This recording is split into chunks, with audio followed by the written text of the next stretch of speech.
திருச்சி மாநகரில் 2026ஆம் ஆண்டு ஆங்கில புத்தாண்டின் தலைநாளாகிய இந்த நாளில் செய்தியாளர்களையும் தொலைக்காட்சி ஊடக நண்பர்களையும் சந்திக்கக்கூடிய நல்ல வாய்ப்பு அமைந்ததில் நான் மிகுந்த மகிழ்ச்சி அடைகிறேன். அனைத்து செய்தியாளர்களுக்கும் தொலைக்காட்சி ஊடக நண்பர்களுக்கும் மறுமலர்ச்சி திராவிட முன்னேற்றக் கழகத்தின் சார்பில் என் இதயம் நிறைந்த இனிய ஆங்கில புத்தாண்டு வாழ்த்துக்களையும், அடுத்த சில நாட்களில் வர இருக்கின்ற தமிழர் திருநாளாம் தைப்பொங்கல் திருவிழாவுக்கான வாழ்த்துக்களையும் நான் தெரிவித்துக் கொள்கிறேன். தைத்திருநாள் விழா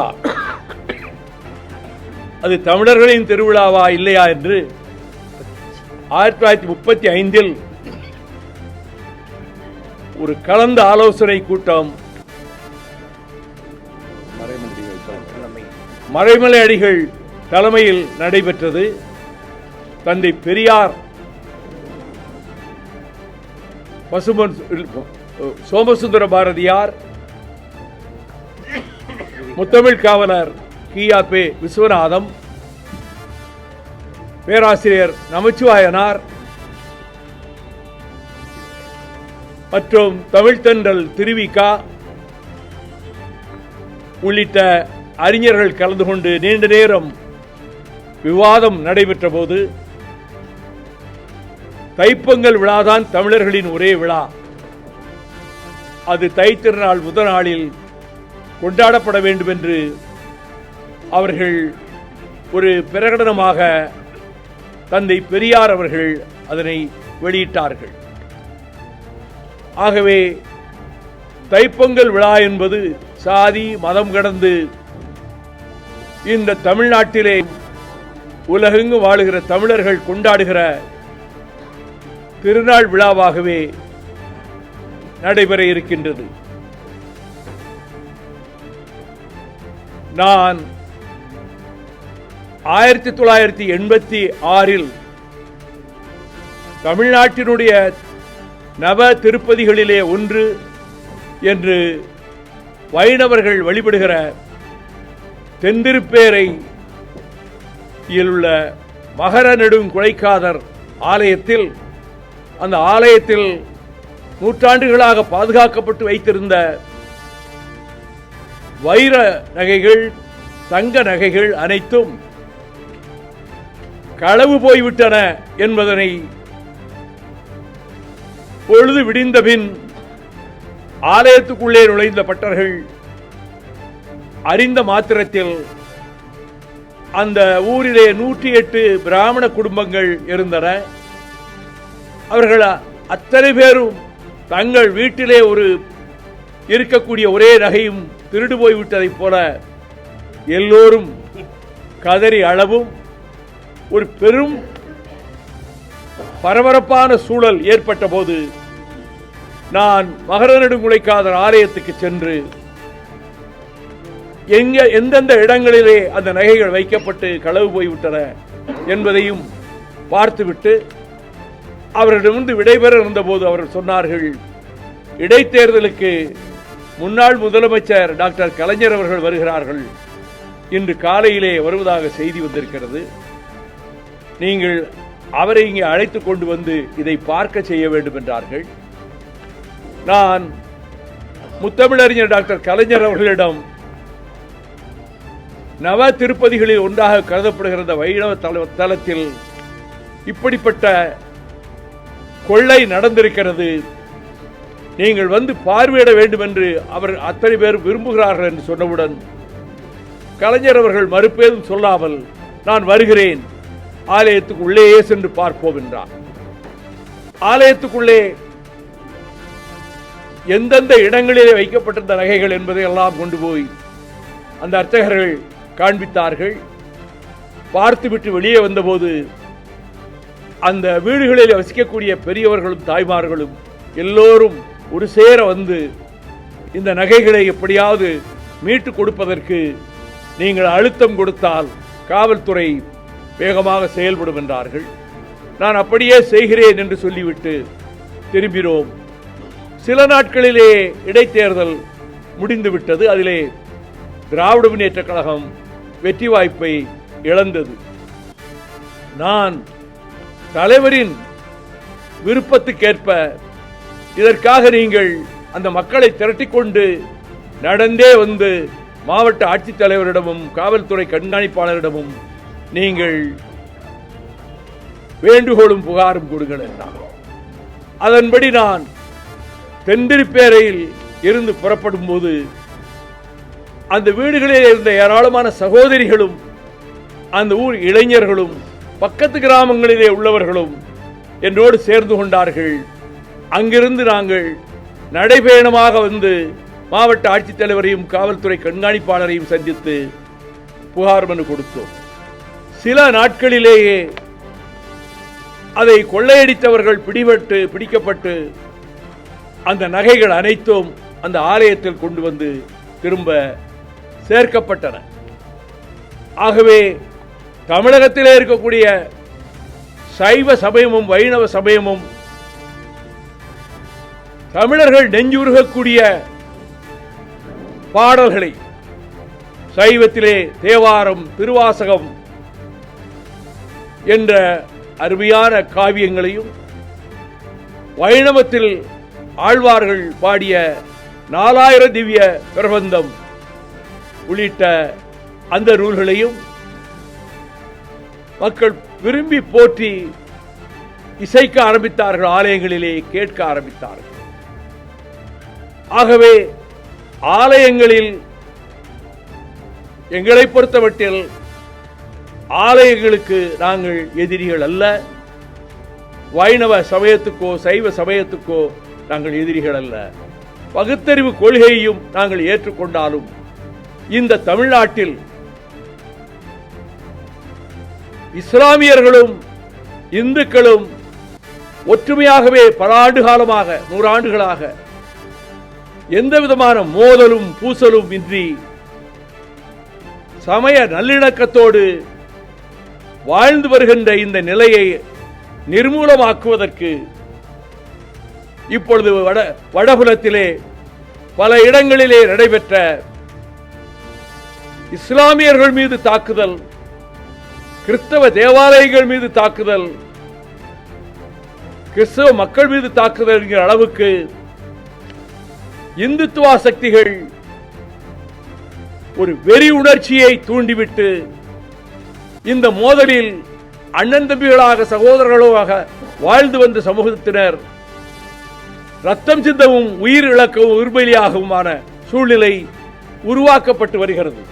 அதனால்தான் கர்நாடகத்திலே கல்புர்கி என்கின்ற அந்த அறிஞர் சுட்டுக் கொல்லப்பட்டார். கௌரி லங்கேஷ் என்று சொல்லக்கூடிய அந்த எழுத்தாளர், அந்த சகோதரி சுட்டுக் கொல்லப்பட்டார். மராட்டியத்திலே நரேந்திர தபோல்கரும் கோவிந்த் பன்சாரேயும் இந்துத்துவ வெறியர்களால் சுட்டுக் கொல்லப்பட்டனர். அதைப் போலவே வடபுலத்தில் 2-3 இடங்களில் இந்த இந்துத்துவ அமைப்புகள் நிகழ்ச்சிகள் நடத்தி காந்தியாருடைய உருவம் போல ஒரு உருவத்தை வைத்து அதை சுட்டு அதை தீக்கிரையாக்குகின்ற காட்சிகளை அரங்கேற்றினார்கள். அதில் ஈடுபட்டவர்களை அரசுகள் கைது செய்யவும் இல்லை.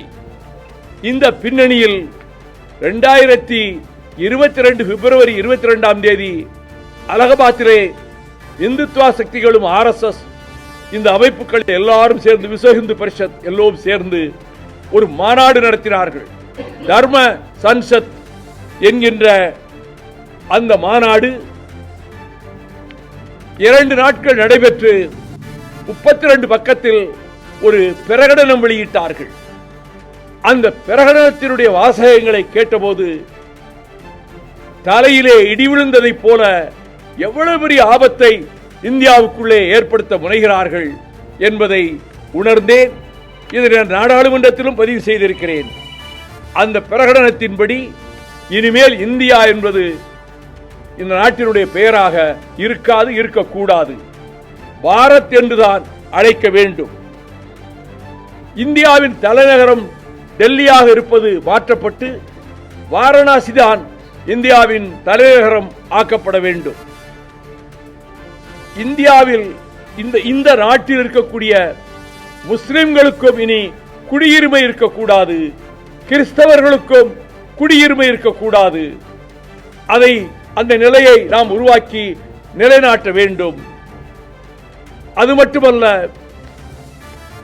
இந்தியும் சமஸ்கிருதம் மட்டும்தான் இந்த நாட்டினுடைய ஆட்சி மொழிகளாக இருக்க வேண்டும். வேறு எந்த மொழிக்கும் இங்கே இடம் இருக்கக்கூடாது என்ற அபாயகரமான, முஸ்லிம்களுக்கும் கிறிஸ்தவர்களுக்கும் சிட்டிசன்ஷிப்பே இருக்கக்கூடாது, குடியுரிமையே இருக்கக்கூடாது. வாக்குரிமை போவது மட்டுமல்ல, குடியுரிமையையும் நீக்க வேண்டும். இதுதான் இந்த மாநாட்டினுடைய லட்சியம், கோல். இதை நிறைவேற்றுவதற்கு வருங்காலத்தில் அமைகின்ற மத்திய அரசு அதற்குரிய நடவடிக்கைகளை எடுக்க வேண்டும் என்று அவர்கள் பிரகடனம் செய்தார்கள். இதற்கு எந்த எதிர்ப்பும் அரசு தரப்பிலே இருந்தோ, ஆளும் பாரதிய ஜனதா கட்சி தரப்பிலிருந்தோ, பிரதமர் நரேந்திர மோடி தரப்பிலிருந்தோ இந்த பேரபாயமான இந்த பிரகடனத்துக்கு காட்டப்படவே இல்லை. எனவே இது தமிழ்நாடு என்பது திராவிட இயக்க பூமி என்பதோடு மட்டுமல்ல, தமிழ் என்பதுதான் திராவிடம் என்று காலப்போக்கிலே திராவிடம் திராவிடம் திருவிடம் திராவிடம் என்று வந்தது என்று அறிஞர்கள் அதற்குரிய விளக்கத்தை தந்திருக்கிறார்கள். தந்தை பெரியாரும் பேரறிஞர் அண்ணாவும் டாக்டர் கலைஞர் அவர்களும் சமய நல்லிணக்கத்தை போற்றிய காரணத்தால் தான் இங்கே இஸ்லாமிய மக்களினுடைய ஒருவரும் தலைவரான கண்ணியத்துக்குரிய காயிதே மில்லத் இஸ்மாயில் சாஹிப் அவர்கள் இந்திய நாடாளுமன்ற அரசியல் நிர்ணய சபையில் 46 நிர்ணய சபை அமைக்கப்பட்டது. 48 காயிதே மில்லத் அவர்கள் இதிலே உறுப்பினரானார்கள். அதற்கு சில மாதங்களிலேயே ஆட்சி மொழி பற்றிய விவாதம் அந்த சரத்து எடுத்துக்கொள்ளப்பட்ட போது காயிதே மில்லத் அவர்கள் எழுந்து ஆணித்தரமாக வாதாடினார்கள். இந்த நாட்டிலே இருக்கக்கூடிய மொழிகளில் இந்த நாட்டில் மட்டுமல்ல, உலகத்திலேயே புராதனமான பழமையான மொழி தமிழ் மொழிதான். அதுதான் இந்த நாட்டிற்குரிய ஆட்சி மொழியாக வரக்கூடிய அத்தனை தகுதிகளையும் பெற்றிருக்கிறது. அந்த முடிவுக்கு நீங்கள் வந்தால் இந்த நாட்டின் ஒற்றுமை எதிர்காலத்தில் காப்பாற்றப்படும் என்று நிர்ணய சபையிலேயே வாதாடினார். அது மட்டுமல்ல, பாகிஸ்தான் பிரிவினைக்கு பிறகு 1936 முஸ்லிம் லீக் இயக்கத்திலே காயிதே மில்லத் அவர்கள் சேர்ந்திருந்தாலும் மாநில தலைவராகி, முதலில் மாவட்ட தலைவராகி, பிறகு மாநில தலைவராகி, முஸ்லிம் லீக்கினுடைய ஒருமித்த தலைவரான பிறகு 47 நாட்டுக்கு சுதந்திரம் கிடைத்த பிறகு 47 டிசம்பர் 13, 14 தேதிகளில் கராச்சியில் முஸ்லிம் லீக் மாநாடு நடைபெற்ற போது காயிதே மில்லத் அவர்கள் அதிலே கலந்து கொண்டார்கள். அப்பொழுது அங்கே இருந்த பாகிஸ்தானுடைய பிரதமர் லியாகத் அலி கான், எங்களிடம் இருக்கக்கூடிய பணத்தில் மொத்த பணமும் முஸ்லிம் லீக்கு ஆனது, இந்தியாவுக்குரிய பங்கு 17 லட்சம், அதை நீங்கள் வாங்கிக் கொண்டு போங்கள் என்று சொன்னபோது அவர் காயிதே மில்லத்திலிருந்து ஒரு சல்லி காசு நாங்கள் வாங்க மாட்டோம், அது நீங்களே வைத்துக் கொள்ளுங்கள், எங்கள் நாட்டில் எங்களுக்கு கிடைக்க வேண்டிய நிதியை நாங்கள் திரட்டிக் கொள்ள முடியும் என்ற போது அங்கே இருக்கக்கூடிய முஸ்லிம்களுக்கு பாதுகாப்பு இல்லாமல் போய்விடும், அப்படி ஏதாவது முஸ்லிம்களுக்கு ஆபத்து வந்தால் எங்களுக்கு உடனே செய்தி அனுப்புங்கள், பாதுகாப்பதற்கு என்ன செய்ய வேண்டுமோ அதை நாங்கள் செய்வோம் என்றவுடன், நீங்கள் யார் வந்து அதை செய்வதற்கு? நீங்கள் அந்நிய நாடு, நீங்கள் வேறு நாடாக போய்விட்டீர்கள். எங்கள் நாட்டு மக்களை பாதுகாப்பதற்கு எங்கள் நாட்டிலே இந்துக்களே இருக்கிறார்கள். எங்கள் நாட்டில் அப்படிப்பட்ட அபாயம் வராது, வந்தாலும் நாங்களே அதை பார்த்துக் கொள்வோம். இங்கே இருக்கக்கூடிய இந்துக்கள், சிறுபான்மையினராக இருக்கக்கூடிய பாகிஸ்தான் இருக்கக்கூடிய இந்துக்களை பாதுகாப்பதற்கு வேண்டிய ஏற்பாடுகளை நீங்கள் செய்யுங்கள் என்று பேசினார். ஆகவே இந்த ஒற்றுமை உணர்வை, இந்து முஸ்லிம் ஒற்றுமை உணர்வை காயிதே மில்லத்தவர்கள் ஏற்படுத்தினாலும் நாடு சுதந்திரமடைந்த போது நள்ளிரவு நேரத்திலே உலகம் தூங்கும் வேளையிலே இந்தியா விழித்துக் கொண்டு விட்டது என்று பண்டித ஜவஹர்லால் நேரு உரையாற்றிய அதே நாளில் நவகாலியிலே இந்துக்கள் ஏராளமாக கொல்லப்படுகிறார்கள், மற்ற பகுதிகளில் முஸ்லிம்கள் கொல்லப்படுகிறார்கள் என்று சொல்லி காந்தியார் அவர்கள், உலக உத்தமர் காந்தியடிகள் அவர்கள் நவகாலியிலும் மற்ற பகுதிகளிலும் போய் அவர் ஒற்றுமை உணர்வை வளர்ப்பதற்கு, சமய நல்லிணக்கத்தை வளர்ப்பதற்கு அவர் சுற்றி வந்தபோது அவருக்கு பலத்த எதிர்ப்புகள் ஏற்பட்டன. கற்கள் அவர் மீது வீசப்பட்டன, காலணிகள் அவர் மீது வீசப்பட்டன. அவர் அனைத்தையும் தாங்கிக் கொண்டு அந்த பயணத்திலே ஒரு நாள் இரவு தங்கியிருந்த இல்லத்திற்கு, அப்பொழுது அங்கே பிரதமராக கிழக்கு பாகிஸ்தானுக்கு இருந்த சுகரவர்த்தி அவர்கள் வந்து பக்கத்திலே வந்து அமர்ந்தார். சற்று நேரம் கழித்து பண்டித ஜவஹர்லால் நேரு இந்திய பிரதமர் மிகுந்த மோசமான நிலைமை, காந்தியாரே தாக்கப்படுகிறார் என்று அங்கே வந்தார். அந்த இந்து மத விரோதியை அடித்துக் கொள்ளுங்கள் என்று கூச்சல் ஒரு சிலர் எழுப்ப, பலமாக சிலர் கற்களை இவர்கள் இருந்த இடத்தை நோக்கி வீசினார்கள். பண்டித ஜவஹர்லால் நேரு இறங்கி அந்த கூட்டத்துக்குள்ளே போனார். அவர் வாழ்க்கையிலேயே கை நீட்டி அவரை அறைந்ததில்லை. அப்படி ஒருவன் கற்களை வீசி உலக்கமிட்டுக் கொண்டிருந்த ஒருவரை கன்னத்தில் அறைந்தார். இந்த உலகம் கொண்டாடுகிற ஒரு உத்தமரை, தன் வாழ்நாளையே இந்த நாட்டுக்காக அர்ப்பணித்து பாடுபடுகிற அந்த மா மனிதரை தாக்குவதற்காக நீங்கள் வந்திருக்கிறீர்கள் என்று சொல்லி அமைதிப்படுத்த முயன்றார். அமைதியானார். இதை நான் குறிப்பிடுவதற்கு காரணம், அந்த காந்தியாருடைய படத்தை, பெயரை இப்பொழுது மத்தியிலே ஆட்சி செய்து கொண்டிருக்கக்கூடிய ஒன்றிய அரசினுடைய தலைவர் பிரதமர் நரேந்திர மோடி அவர்களுடைய தலைமையிலே நடைபெறுகிற அரசு மகாத்மா காந்தியார் ஊரக வேலைவாய்ப்பு திட்டத்தில் அவர் பெயரையே எடுத்து விட்டார்கள். அதை எதிர்த்து திராவிட முன்னேற்ற கழகத்தின் தலைமையிலான கூட்டணி கட்சிகளும் எல்லோரும் தமிழகம் எங்கும், சென்னை இருந்து எல்லா இடங்களிலும் கண்டன ஆர்ப்பாட்டங்களை நடத்தினோம். நாடாளுமன்றத்தில் இதற்கு கண்டனம் எழுப்பப்பட்டது. ஆக காந்தியார் பெயரை உலகம் உச்சரிக்கிறது. 27 ஆண்டுகள் ரோமன் சிறையிலே இருந்த நெல்சன் மண்டேலா தன்னுடைய அறையில் வைத்திருக்கக்கூடிய புகைப்படம் காந்தியாருடைய புகைப்படம்.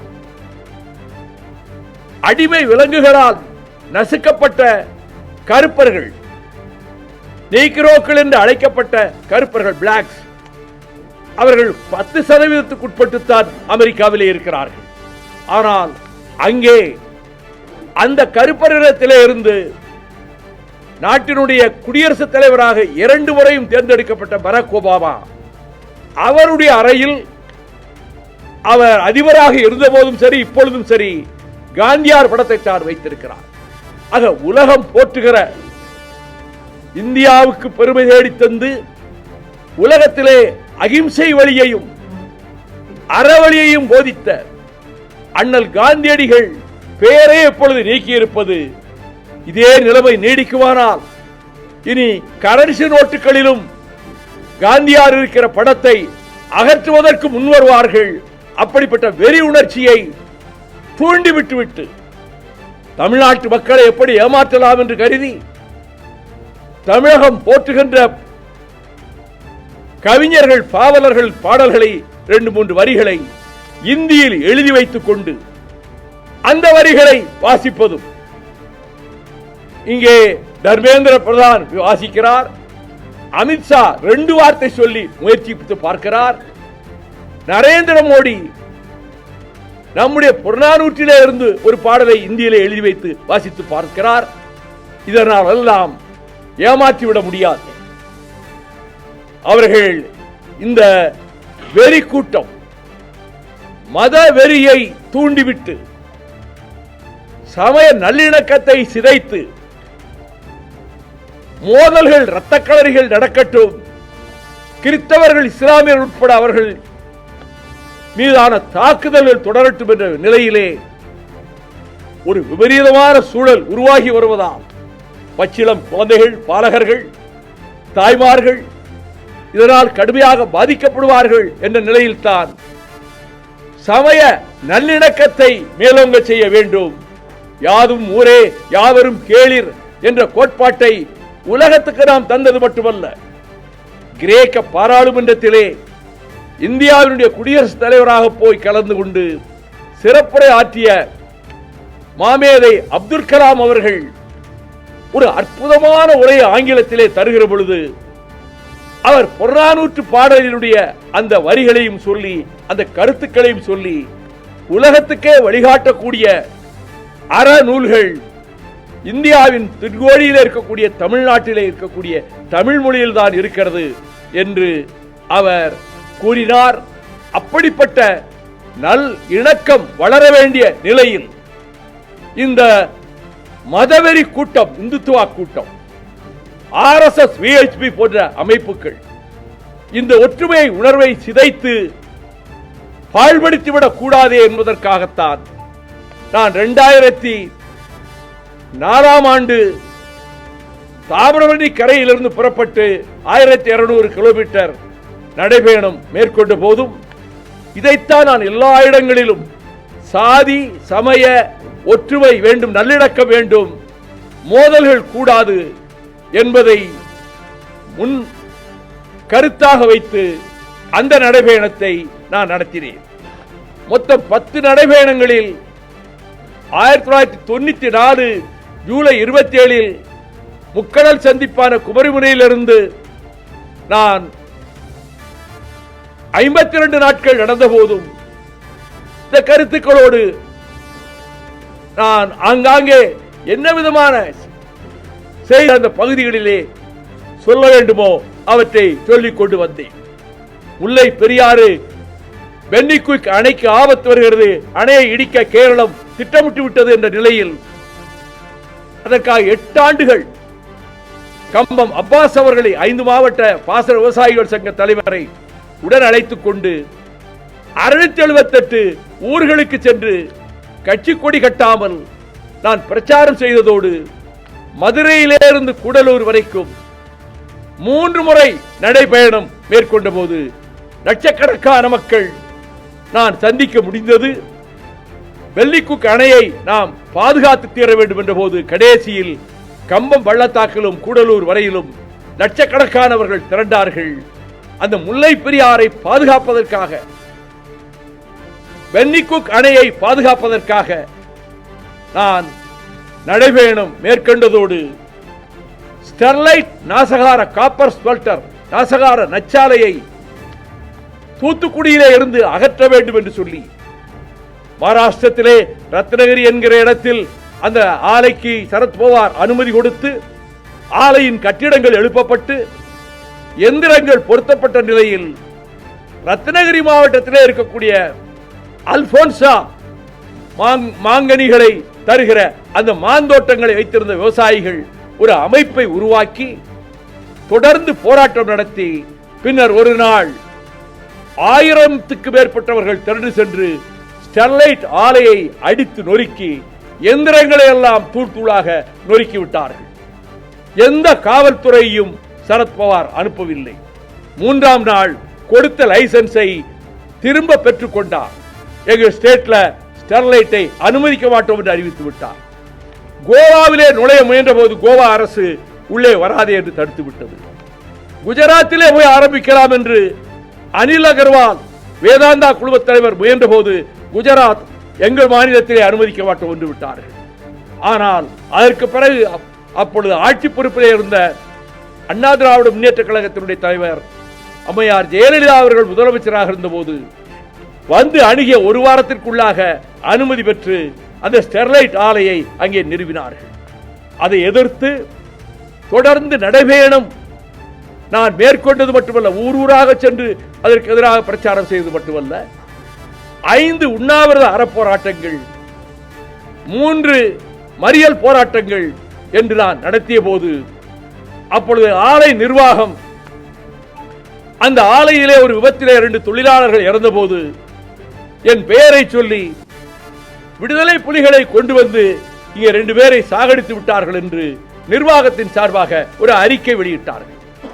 ஆனால் அப்பொழுது தூத்துக்குடி போலீஸ் எஸ்பியாக இருந்த ஜாங்கிட் உடனே பிரஸ் பீப்பிளை வர சொல்லி, இட் இஸ் அட்ராசியஸ், இது ரொம்ப அக்கிரமமானது, அவர் அமைதியான போராட்டங்களைத்தான் நடத்தி கொண்டு வருகிறார், இங்கே யாரும் அப்படி அவர் சொல்லக்கூடிய அமைப்பை சேர்ந்த யாரும் இங்கு வரவும் இல்லை, அங்கே ஆலைக்குள்ளே ஏற்பட்ட கோளாறு காரணமாக 2 தொழிலாளர்கள் இறந்து போனார்கள் என்று மறுப்பறிக்க விட்டார்.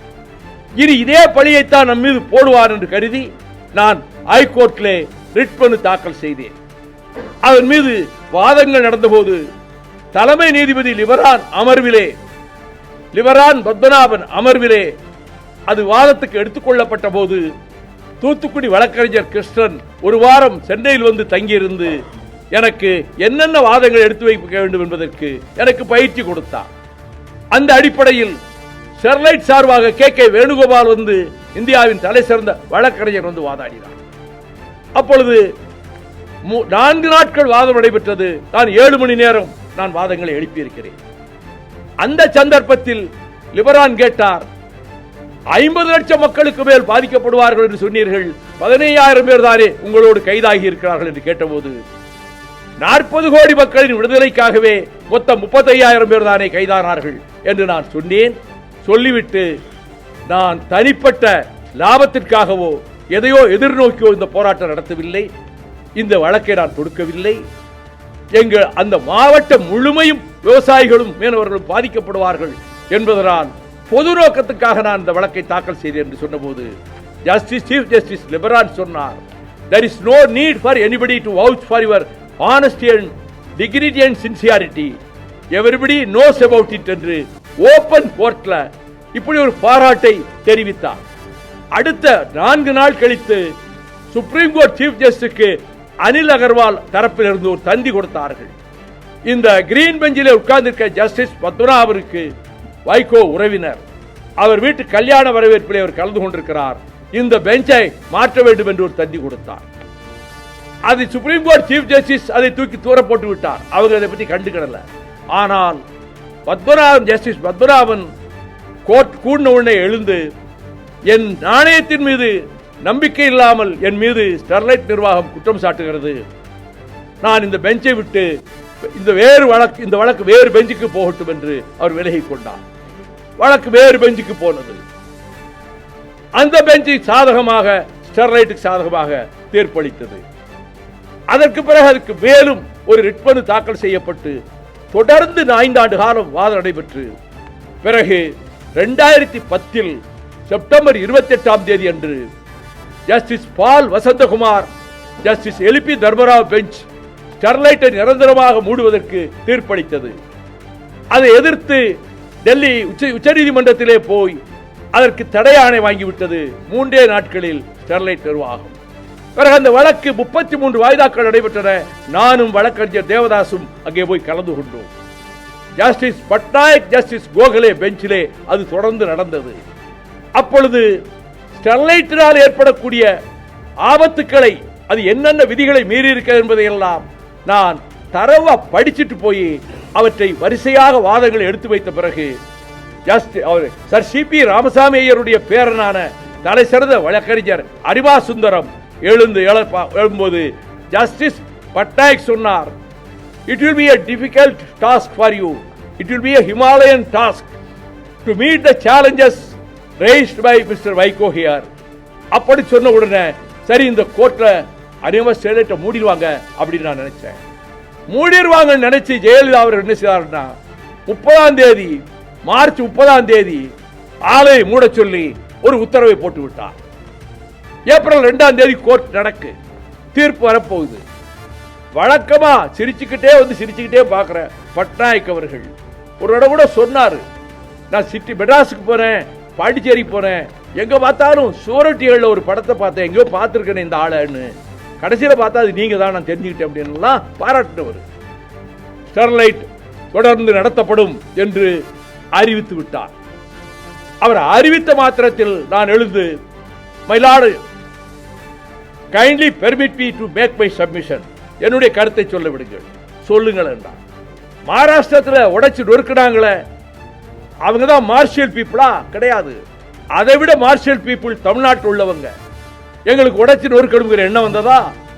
நாங்க அறவழியில போராடி நீதிமன்றத்துக்கு வந்திருக்கிறோம். ஆனால் எங்களுக்கு இவ்வளவு பெரிய தண்டனை கொடுக்கப்பட்டு விட்டது என்ற போது, no no, I have appreciated your role என்று சொல்லிவிட்டு அவர் அப்படி ஒரு பதில் சொன்னார். திரும்ப தீர்ப்பாயத்துக்கு போறோம். தீர்ப்பாயத்தில் அரிமா சுந்தரம் எல்லாரையும் பேசுறதுக்கு அனுமதிச்சார். மார்க்சிஸ்ட் பார்ட்டி எல்லாரையும். என்னை மட்டும் don't allow him, he will create unnecessary problems, அவரை பேச விடாதீங்கன்னு உடனே அந்த தீர்ப்பாயத்தினுடைய நீதிபதி அதை ஏற்றுக்கொண்டு எனக்கு அனுமதியை கொடுக்கவில்லை. நான் மேறு ரெண்டு ரிட் மனுக்களை சுப்ரீம் கோர்ட்டில் தாக்கல் செய்திருந்தேன். சுப்ரீம் கோர்ட்டுக்கு வந்துச்சு, ஹாரிங்டன் நாரிமன் பெஞ்சுக்கு வந்துச்சு.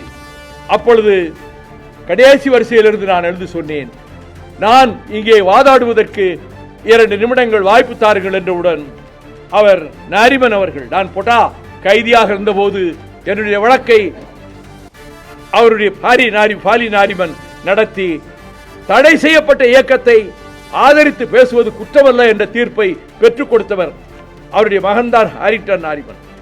தூரத்தில் எழுந்தவுடன், சரி, you come to the front row என்றார். வந்து நான் பேச ஆரம்பித்தவுடன் எனக்கு அது குறுகிய நேரம் என்பதனால் கொஞ்சம் தடுமாற்றம் வந்து விடுகிறது. My Lord, I have become nervous, kindly tolerate me. You are nervous? No. You are making us nervous. எங்களை நர்வஸ் ஆக்கிட்டீங்க என்று சொன்னபோது நான் கேட்டேன், the blood spilled on the soil of Tuticorin, the blood of Snowlin, a 14 years girl, year-old girl, that blood spilled in the soil of Tuticorin seeks justice in the Supreme Court of India என்று சொல்லி நான் சொல்லிவிட்டு, my 2 writ petitions have not been added with this case. உடனே court கிளர்க்க கூப்பிட்டு, இவருக்கு 2 writ petition அவன் இருக்குன்னா அதையும் இதோட ஆட் பண்ணிருங்க, மெட்ராஸ் ஹைகோர்ட்டுக்கு திருப்பி அனுப்புங்க. ஜஸ்டிஸ் சிவஞானம், ஜஸ்டிஸ் பவானி சுப்பராயன் அமர்வுல 2 வருஷம் கேஸ் நடந்தது. நான் கடைசியாக 2.5 மணி நேரம் இந்த வாதங்களை வைக்கிற போது அவர்கள் ஒரு கட்டத்திலே அவர்கள் கண்கலங்கினார்கள். ஜஸ்டிஸ், எவ்வளவு கொடூரமான துப்பாக்கி சூடு! ஹென்றி திபேன் 2400 பக்கத்திலே முன்னாள் நீதிபதிகளை, முன்னாள் காவல்துறை அதிகாரிகளை வைத்து ஒரு ரிப்போர்ட் தயார் பண்ணியிருந்தார். அதிலிருந்து எடுத்து நான் கோட் பண்ணேன். கடைசியில நிரந்தரமாக மூட சொல்லி அந்த தீர்ப்பிலே சிவஞானமும் பவானி சுப்பராயன் தீர்ப்பளித்து விட்டார்கள். இந்த ஸ்டெர்லைட் நிர்வாகம் என்னை அணுகுவதற்கு தலைகீழாக முயன்றது. 5 நிமிடம் 10 நிமிடம் எனக்கு ஒதுக்கி தாருங்கள், நான் தனியாக பேச விரும்புகிறேன் என்று சொன்னபோது நேருக்கு நேராகவே கேட்டார் லாபியில். எனக்கு அவர் தெரியாது. I want meet you, we will meet in the court. அதுக்கு அட்டார்னி ஜெனரல் ஜி ராமசாமி அனுப்பி வச்சாரு. அவர் என்னை, எதுக்கு நீங்க டெல்லியிலிருந்து என்னை பார்க்க வந்தீங்க? நீங்க ஒரு 15 மினிட்ஸ் டைம் கொடுங்க, chairman and MD of Vedanta group wants to meet you. You have come to your wrong place. தப்பான இடத்துக்கு வந்திருக்கீங்க, நீங்க வந்திருக்க கூடாது. I will not meet you, I am fighting for your principle சொன்ன அவர் திரும்பி போனார். அந்த அகர்வால் இப்பொழுது பசுமை தாமிரம் வேண்டும் என்று ஒரு வழக்கு போட்டிருக்கிறார். அதையும் இப்பொழுது விசாரிக்க இருக்கிறார். இப்படித்தான் முதலே சொல்லிக் கொண்டு வந்தார்கள். ஆனால் அதனால் எவ்வளவு கேடுகள் வந்தன என்பதை நான் நீதிமன்றத்தில் போராட்டத்தில் மட்டுமல்ல, இந்த நடைபயணத்தின் மூலமாகவும் மக்களிடம் விழிப்புணர்வு ஏற்படுத்தி, neutrino it is my dream project என்று மோடி சொன்னார். அதை எதிர்த்து மதுரையிலே இருந்து ஆயிரக்கணக்கானவர்களோடு அதை எதிர்த்து நடைபயணம் புறப்படுவதற்கு இன்றைய முதலமைச்சர் மாண்புமிகு சகோதரர் தளபதி ஸ்டாலின் அவர்கள் வந்து புலி வில் கயல் பொறிக்கப்பட்ட கொடியை நான் என்னிடம் கொடுக்க அந்த நடைபயணத்தையும் நடத்தினோம். அதிலே சிவகாசி ரவி என்கிற இளைஞன் அந்த இடத்துக்கு முன்னாலேயே அந்த புறப்படுகிற இடத்திலேயே தீக்குளித்து பின்னர் மாண்டு போனார். ஆகவே தமிழ்நாட்டு மக்களுக்காக போராடி இப்பொழுது அதுக்கு பிறகு நியூட்ரினோவை எதிர்த்து ஹைகோர்ட்ல தமிழ்வாணன் ஜஸ்டிஸ் தமிழ்வாணன் பெஞ்சில் வந்தப்பா 2.5 hours ஐ ஆர்கியூட் பெர்மனன்ட் ஸ்டே கொடுக்கப்பட்டு இப்பொழுது 2015 2025 வரை 10 ஆண்டு காலமாக அதை நிறுத்தி வைப்பதற்கு நான் காரணமாக இருந்தேன். அதை போலத்தான் தமிழ்நாட்டினுடைய நலன்களை பாதுகாப்பதற்கு ஸ்டெர்லைட் ஆகட்டும், நியூட்ரினோ ஆகட்டும், இந்த ஜூலிஃப்ளோரா என்று சொல்லப்படுகிற சீமை கருவேல வேலி கருவேல மரங்களை அகற்றுவதற்கு நான் தொடுத்த ரிட்மனு மீதுதான் ஜஸ்டிஸ் செல்வம் தீர்ப்பளித்து எல்லா இடங்களிலும் கலெக்டர்களும் மேஜிஸ்ட்ரேட்டுகளும் நீதிபதிகளும் இதிலே போய் இறங்கி வேலை செய்ய வேண்டும் என்று தீர்ப்பு கொடுத்தார். ஐடிஐ காரன் ஹைகோர்ட்ல இன்னொரு ரிட்ட போட்டு அது பெண்டிங்ல அப்படியே நிப்பாட்டி வச்சுட்டாங்க. எது ஆகவே தமிழ்நாட்டினுடைய நலன்களுக்காக, தமிழ்நாட்டு வாழ்வாதாரங்களை பாதுகாப்பதற்காக நீதிமன்றங்களிலே போராடியதோடு நெய்வேலி நிலக்கரி நிறுவனத்தை டிஸ்இன்வெஸ்ட்மெண்ட் பாலிசியில வடநாட்டு பெருமுதலாளிகளுக்கு விலைக்கு விற்க ஏற்பாடாகி இருந்த போது தொழிற்சங்க தலைவர்கள் 24 பேருடைய கோரிக்கை மனுவை என் பக்கத்திலே இருக்கக்கூடிய அன்றைய தொழிற்சங்க தலைவர் நெய்வேலியில் இருந்த செந்திலதிபன் கொண்டு வந்து கொடுக்க, அந்த மனுவை வாஜ்பாய் அவர்களிடத்திலே கொடுத்த போது we have taken a decision, disinvestment அது காப்பாற்ற முடியாதுன்னாரு. எங்க தமிழ்நாட்டு மண்ணில் நாங்க சிந்தின ரத்த வேர்வையில எங்க தொழிற்சாலை நேரு வந்து ஆரம்பிச்ச தொழிற்சாலை, காமராஜர் காலத்தில் கொண்டு வரப்பட்ட தொழிற்சாலை, அது எதுக்கு நீங்க வடநாட்டு முதலாளிகளும் விலைக்கு வாங்கி போற மாதிரி டிஸ்இன்வெஸ்ட்மெண்ட் கொண்டு வர்றீங்க? நீங்க பீகார்ல போய் is my like my adopted son எல்லாம் பாராட்டி பேசுறீங்களே, நான் தமிழ்நாட்டுக்கு ஏதாவது உருப்படியா ஒன்னாவது செய்ய வேண்டாமா? இதை ரெஜிஸ்டரை மாத்துங்க போது அந்த பெரிய மனிதர் அன்றைய பிரதமர் ஒரு 5 நிமிஷம் யோசிச்சுட்டு yes we will change the decision of the cabinet, NLC will not be privatized சொன்னார். பிரஸுக்கு சொல்லலாமான்னு இங்க இருந்தே சொல்லுங்கன்னா அங்க இருந்தே ஹிந்து சீஃப் ஆஃப் பியூரோவுக்கு டெல்லியில் இருந்தவருக்கு பிரைம் மினிஸ்டர் அஷ்யூட் சொன்ன மறுநாள் முதல் பக்கத்திலேயே அது பெட்டி கட்டி கட்டம் கட்டி போட்டாங்க. NLC தனியார் மயம் ஆக்கப்படவில்லை. ஆக எங்களுடைய இயக்கம் மறுமலர்ச்சி திராவிட முன்னேற்ற கழகம் தமிழ்நாட்டின் வாழ்வாதாரங்களை பாதுகாப்பதற்கு என்னென்ன காரியங்களை செய்ய வேண்டுமோ அவற்றையெல்லாம் செய்து அதிலே வெற்றியும் பெற்று தமிழ்நாட்டினுடைய நலன்களை பாதுகாப்பதோடு மூவர் தூக்கு கயிறு அறுபடுவதற்கும் ராம் ஜெத்மலானியை கொண்டு வந்து சென்னை ஹைகோர்ட்லையும் சுப்ரீம் கோர்ட்ல 22 வாய்தா அவர் அப்பியர் ஆயிருக்கிறார். அவர் கடைசியில சீஃப் ஜஸ்டிஸ் சதாசிவம் பெஞ்சில் அந்த பேரறிவாளன் உள்ளிட்ட 3 பேர் அவர்களுடைய மீது போடப்பட்ட தூக்கு தண்டனை ரத்து செய்யப்பட்டது. அதற்கு மூல காரணமாக இருந்து வேலை செய்தேன். வீரப்பனோடு கைது செய்யப்பட்டு தூக்கு தண்டனை விதிக்கப்பட்ட மீசை மாதையன் உள்பட்ட 5 பேர் சென்னிமலையிலே வந்து என்னை சந்தித்தார்கள். குளத்தூர் மணியோடு வந்து 5 பேருக்கும் கருணை மனு ரிஜெக்ட் ஆயிருச்சு, பிரசிடென்ட் கிட்டே ரிஜெக்ட் ஆயிருச்சு. 3ஆம் தேதி தூக்குல போட போறாங்க. இதை தடுத்து நிறுத்தணும்னா நீங்க தான் உங்களால முடியும்னு சொல்லுவாங்க. ஹென்றி திபேனும் அதே கோரிக்கையிடம் வைத்ததனால் மீண்டும் ராம் ஜெத்மலானி அவர்களை அவர் கட்டடம் வாங்காமலே அந்த சுப்ரீம் கோர்ட்ல 4 வாய்தாவில் வாதாடி அந்த 5 பேருடைய தூக்கு தண்டனையையும் ரத்து செய்ய வைத்தார். இது வழியா பரவலாக வரவில்லை. 5 பேரும் நான் ஜாதி குறித்து பேசுவதில்லை, வன்னியர் சமூகத்தைச் சேர்ந்த அந்த 5 பேருடைய உயிரையும் தூக்கு கயிற்றிலே இருந்து காப்பாற்றி கொடுத்ததும் மறுமலர்ச்சி திராவிட முன்னேற்ற கழகம் தான். ஆகவே தமிழக வாழ்வாதாரங்களுக்காக, தமிழர்கள் நலனுக்காக எங்களுடைய பயணத்தில் தொடர்ந்து எங்கள் போராட்டங்களில் நாங்கள் வெற்றி பெற்று வந்திருக்கிறோம். அதை போலவே இப்பொழுது சாதிய மோதல்கள், மத மோதல்கள் தமிழ்நாட்டிலே மீண்டும் தலையை விரித்து ஆடுவதற்கான சூழலை உருவாக்க பார்க்கிறார்கள் சிலர்.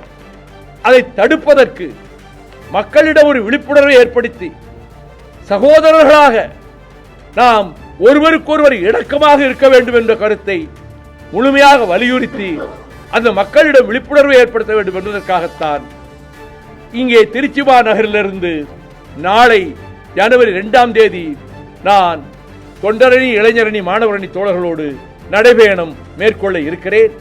ஆண்டுதோறும் ஜனவரி முதல் நாளில் பத்திரிகையாளர்கள், தொலைக்காட்சி ஊடக நண்பர்களை நான் சந்திப்பதும் அவர்களோடு அமர்ந்து மதிய விருந்து உண்பதும், நான் ஜெயிலில் இல்லாத ஒவ்வொரு வருடத்திலும் தொடர்ந்து நான் 94 இதை கடைபிடித்து வருகிறேன். இந்த ஆண்டு நான் சென்னையிலே இருக்க முடியாமல் போவதற்கு காரணம், நாளைக்கு இங்கே பயணம் தொடங்குவதனால் திருச்சியிலே உங்களை சந்திக்கக்கூடிய ஒரு நல்ல வாய்ப்பு ஏற்பட்டது. நீங்கள் பெருமளவிலே இங்கே கலந்து கொண்டு இன்னொரு பேட்டிக்கு போனதனாலே அங்கிருந்து சற்று தாமதமாகுதுன்னு சொன்னதனால் தான் நான் 9:30 மணிக்கே தயாராகிவிட்டேன். இவ்வளவு சற்று தாமதமானது என்று நீங்கள் அனைவரும் இந்த பத்திரிகையாளர் சந்திப்பிலே கலந்து கொண்டதற்கு நான் என்னுடைய நன்றியை தெரிவித்துக் கொள்கிறேன். நீங்கள் ஏதாவது கேட்க விரும்பினா கேளுங்க.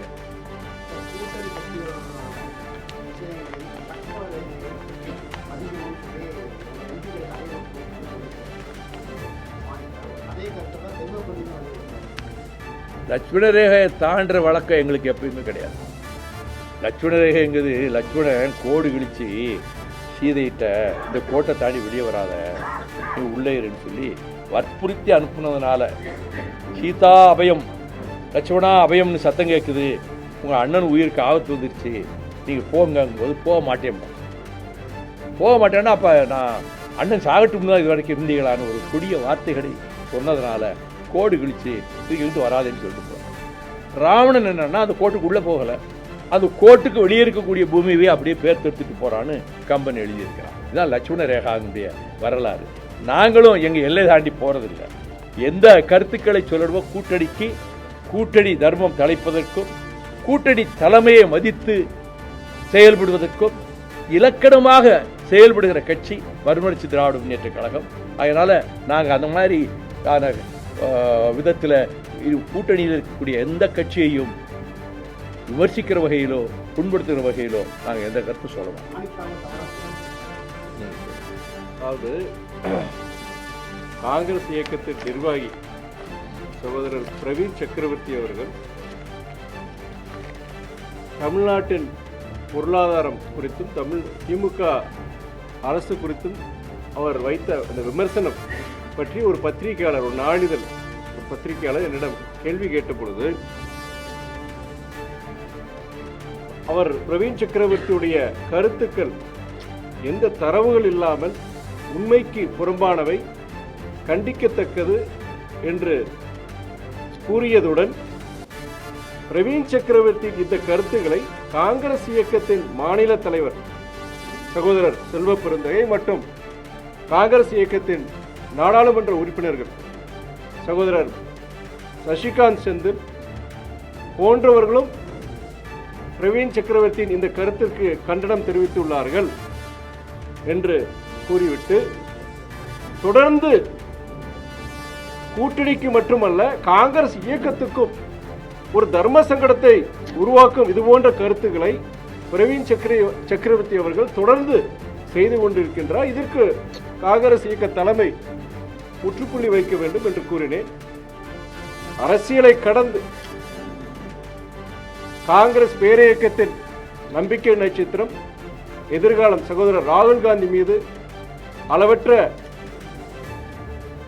மதிப்பை வைத்துள்ளேன். ஒரு அரசியலை கடந்து எனக்கும் அவருக்கும் ஒரு நட்புணர்வு உண்டு. மதிமுகவுக்கும் காங்கிரசுக்கும் எந்தவித இதுவும் கிடையாது. நான் சொன்னது காங்கிரஸ் குறித்து இல்லை, அது குறிப்பிட்ட அந்த நபர் பிரவீன் சக்கரவர்த்தியை பற்றியதான். அது நம்முடைய காங்கிரஸ் நாடாளுமன்ற உறுப்பினர் மாணிக்கம் தாகூரிடமும் அலைபேசியில் பேசி நான் என்னுடைய விளக்கத்தை அளித்துள்ளேன். அந்த நாளிதழை பொறுத்த வரைக்கும் நான் சொன்ன கருத்துல கொஞ்சம் ஒன்று திருச்சி எழுதிட்டாங்க. திருச்சியில் சொல்ற மாதிரி திருச்சி எழுதிட்டாங்க. அதனால ஒரு தவறான ஒரு புரிதல் வந்தது. அதுக்கு நான் விளக்கங்களை கொடுத்திருக்கிறேன். தமிழ்நாட்டினுடைய நிதிநிலைமை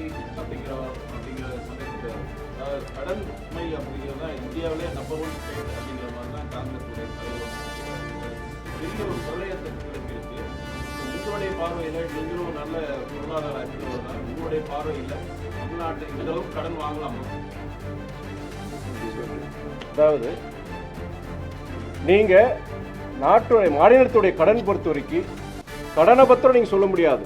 அதாவது மாநில கடன் மாநிலத்துடைய மொத்த உள்நாட்டு உற்பத்தி, டெப்ட் டு ஸ்டேட் ஜிடிபி ரேஷியோ, அதை தான் நீங்க வச்சு நீங்க கம்பேர் பண்ணுமே தவிர கடன் மாநிலத்தில் கடன் 2020க்கு முன்னாடி இவ்வளவு இருந்தது, 10 வருஷத்துக்கு முன்னாடி இருந்தது, இப்போ இவ்வளவு ஜாஸ்தியா இருக்குன்னு சொல்றது ஒரு தவறான ஒரு எக்கனாமிஸ்ட், பொருளாதாரம் தெரிஞ்சவங்க எல்லாருக்கும் அது தெரியும். உங்களுக்கு இன்னைக்கு வாங்கின மாநில கடன் பொறுத்த வரைக்கும், தமிழ்நாடு அரசு வாங்கின மாநில கடன் பொறுத்த வரைக்கும் நார்ம்ஸ் விதின் நார்ம்ஸ் ஆனால் கண்டிப்பாக விதின் நார்ம்ஸ் தான்.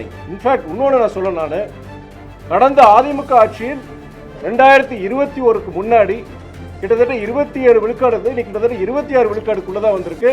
அது இல்லாமல் உங்களுக்கு பல இது நீங்கள் கம்பேர் பண்ணி பார்க்கும்போது, அது பேராமீட்டர்ஸ் போய் பார்க்கும்போது, நீங்கள் சொல்கிற இந்த மாநில கடன் பொறுத்த வரைக்கும் அது வரமுறைக்கு உள்ளதாக இருக்குங்கிறது தெளிவாக நம்முடைய அமைச்சர், நிதியமைச்சர், தமிழ்நாட்டு நிதியமைச்சர் தங்கம் தென்னரசு சமீபத்தில் ஒரு நீண்ட விளக்கம் இது கொடுத்துருக்கிறாரு. உங்களை மாதிரி பத்திரிகையாளர் மத்தியிலே அதுக்குண்டான விளக்கங்கள் இருக்கு.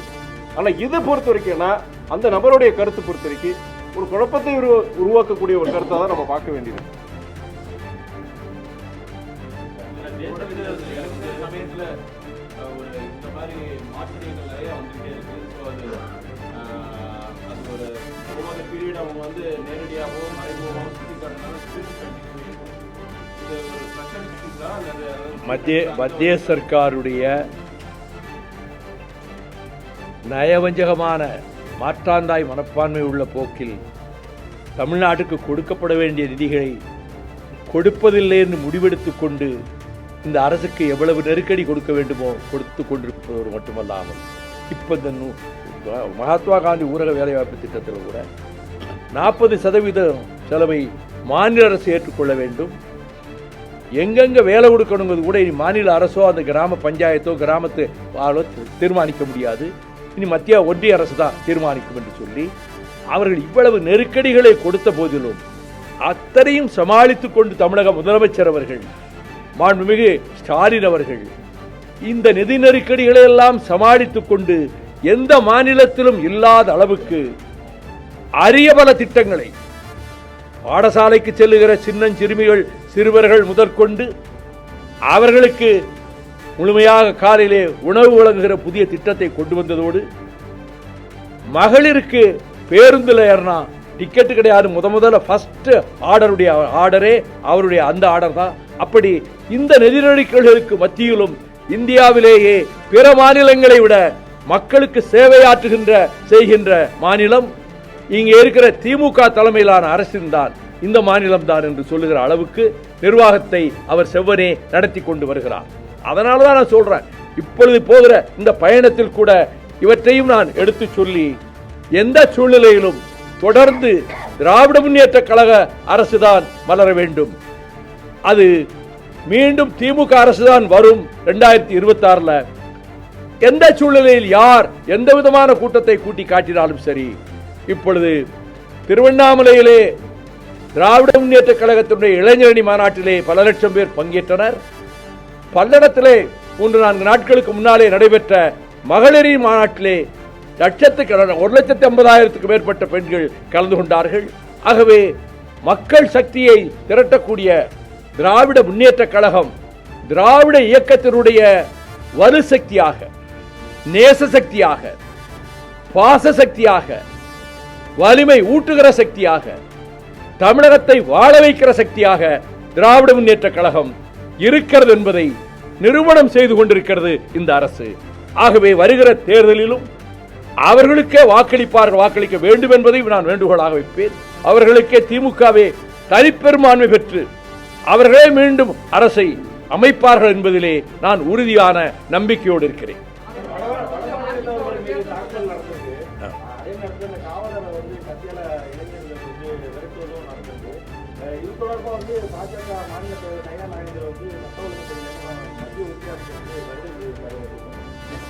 அந்த சம்பவம் மிகவும் கவலை தருவது, தமிழ்நாட்டுக்கு ஒரு அவமானத்தை தருவது.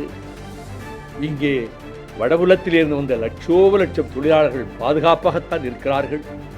அவர்களை வந்தாரை வாழ வைத்த தமிழ்நாடு என்ற சொல்லுக்கேற்ப அவர்கள் பாதுகாப்பாகத்தான் நடத்தப்படுகிறார்கள். இப்படி 1-2 சம்பவங்களிலே கொடிய கொடுங்குற்றவாளிகள் அவர்கள் தங்களை மனித சுபாவத்திலிருந்து மாற்றி மிருக குணம் கொண்டவர்களாக இந்த கொடிய காரியங்களிலே ஒரு பெண் சீரழிக்கப்பட்டு ஒரு கொடும் சம்பவம் அதே கோவைக்கு பக்கத்தில் நடந்ததை போலத்தான் இப்பொழுது இந்த வடமாநில ஒரிசாவைச் சேர்ந்த ஒரு இளைஞரும் வடமாநிலத்தைச் சேர்ந்த ஒரு இளைஞரும் தாக்கப்பட்டிருக்கிறார்கள். இதற்கு கடுமையான நடவடிக்கையை காவல்துறை மேற்கொண்டு வருகிறது. இன்னும் கடுமையாக இரும்பு கரம் கொண்டு ஒடுக்குகின்ற வகையிலே இங்கே வந்திருக்கக்கூடிய யாருக்கும் எந்த விதமான ஆபத்தும் ஏற்படாத வகையில் பாதுகாப்பு இந்த அரசு தரும் என்று நான் உறுதியாக நம்புகிறேன்.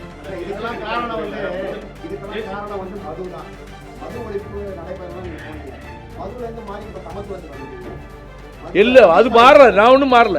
நான் எங்க எப்படி மாறேன்? இப்ப ட்ரக்ஸ் வேற ஸ்டேட்ல இருந்து நிறைய வருது, கடல் வழியாக வருது, வேற ஸ்டேட்ல இருந்து வருதுன்னு சொல்றாங்க. மாணவர்கள் மாணவிகள்லாம் அதை பயன்படுத்துறாங்க. ஸ்டாம்ப் சைஸ்ல ஒரு தபால் தலை அளவிலே அது கூட போதைப் பொருளாக பயன்படுத்தப்படுகிறது.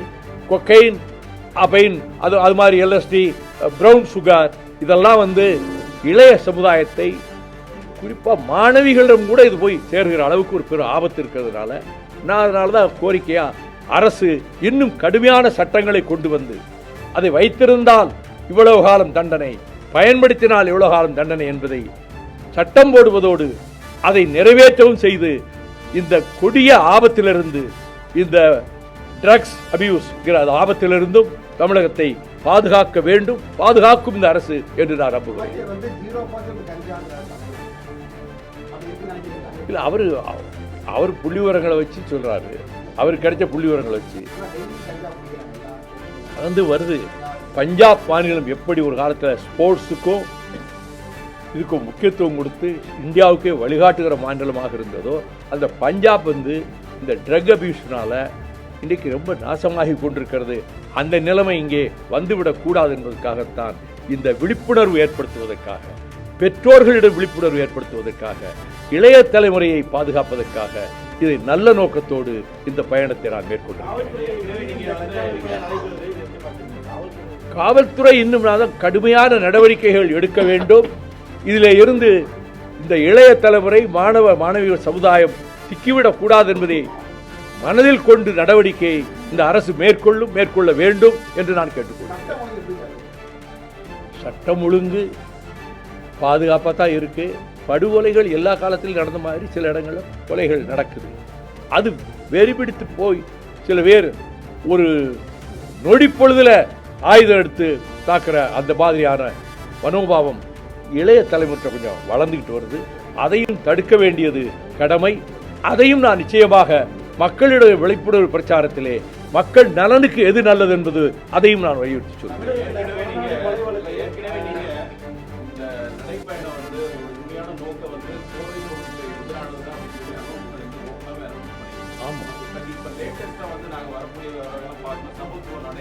இல்ல, தலைப்பு முதல்ல அப்படிதான் போட்டிருக்கேன். இப்ப இல்ல, நான் அறிவிக்கும் போதே சமத்துவ நடைபெறும் சொல்லித்தான் அறிவிச்சேன். என்னுடைய முதல்ல அறிவிக்கும் போதே பயணத்துக்கு சமத்துவ நடைபெறும் சொல்லிதான் ஒரு மாசத்துக்கு முன்னாடியே நான் அறிவிச்சேன். இது சாதி மத மோதல்கள் இருக்கக்கூடாது என்பது, சமய நல்லிணக்கம் தலைக்க வேண்டும் என்பதுக்காக தான் தலைப்பு அப்படி வச்சேன், சமத்துவ நடைபெறும். தாராளமா எடுத்துக்கலாம். நிச்சயமா தேர்தல் பிரச்சாரத்தை இதில் முன்வைப்பேன். ஒரு நாளைக்கு 15, 17, ஒரு 600 பேர்.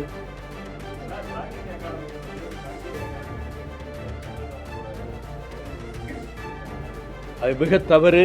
அதுக்கு பெரிய கண்டனத்தை தெரிவித்துக் கொள்கிறேன். இதுவரை இல்லாத ஒன்று, எல்லா துறையில் நுழைஞ்ச மாதிரி இப்ப சாகித்ய அகாடமிக்குள்ளேயும் அவங்க நுழைஞ்சிட்டாங்க.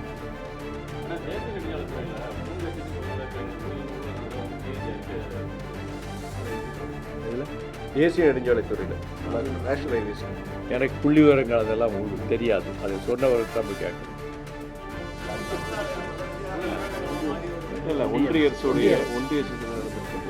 ஒன்றிய அரசில் நடந்திருக்கக்கூடியது அவ்வளவு படுபயங்கரமான ஊழல் என்றால் மக்கள் அதை மனதில் நினைத்து பார்த்து அந்த அரசினுடைய அங்கிருந்து இங்கே வாழ்நீட்டை தடுக்கின்ற வகையிலே மக்கள் முன்வர வேண்டும் நான் கேட்டுக்கிறோம்.